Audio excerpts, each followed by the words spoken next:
there was an overwhelming endorsement of the work that has been done by President Kagame and his team, including the chair of Mohamed Faki of AUC, and also Professor Mkoko and their teams. This will give us an opportunity, ladies and gentlemen, to make a fit-for-purpose organization for ourselves so that we can drive the interests of our organization and our continent appropriately. We have now fora globally at the G20 and elsewhere to prosecute our interests. A fit-for-purpose AU will make our interests better articulated.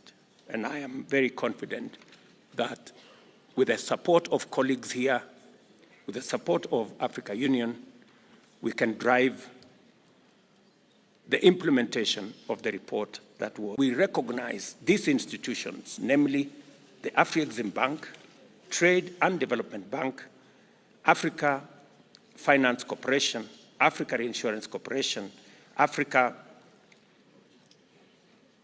Trade and Investment Development Insurance, and Shelter Afrique as agencies of this institution of AU, significantly to put a badge of approval or a stamp of approval on these institutions as African institutions that will support our own growth using our own institutions.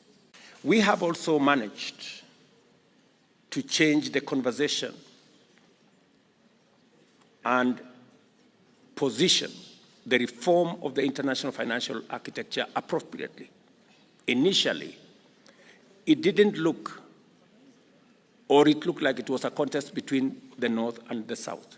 But today, both the North and the South are united in affirming that there is a problem with the international financial architecture, and that today we are agreed that there is need for reform. I also want to record my appreciation for the assignment I was given yesterday to champion the reform of our great institution, the Africa Union, and all our institutions therein. And I want to also record my appreciation of President Kagame's huge contribution over the last 8 years in championing that reform and the report that was filed yesterday. We have put very clear proposals on the table about tenure of debt, grace period for any debt, and even including debt pause clauses in agreements that will give countries opportunity to manage their challenges of climate vagaries, whether it is drought, whether it is floods, and be able to still manage their debt situations.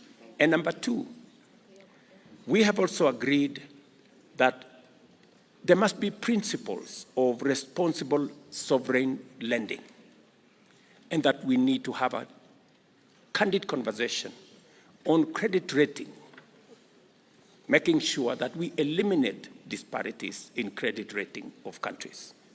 Number two, that we eliminate disparities in risk analysis and the unfair profiling of African countries and countries in the global south and low-income countries as risky destinations.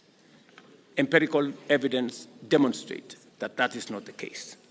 We today are very proud that Africa is no longer the continent that was viewed just as a mere victim of climate change. That today, we are repositioning Africa as the continent that has the largest potential of renewable energy, and that we can use this potential, transform it into opportunity, and change it into investment that will give not just an Africa green industrialization trajectory, but it will also create opportunities for employment, opportunities, for industrialization that will eventually create enough jobs and stop our young people from migrating using rickety instruments in dangerous voyages to the rest of the world. As African countries, we dedicate 30% of our own reserves that currently are in New York or Paris or London, earning negative interest, that we make 30% of those reserves available for these institutions, for us to build the capacity for these institutions to support our own development and progress. There is an attempt to try and record that it is much more expensive to unlock our green energy potential. Empirical evidence demonstrate that while it may cost more initially, it is cheaper eventually. So we must package real, tangible, bankable projects, green energy projects in our continent as a demonstration of the potential we have and the opportunities that exist and the investment possibilities that are necessary that are available in our continent.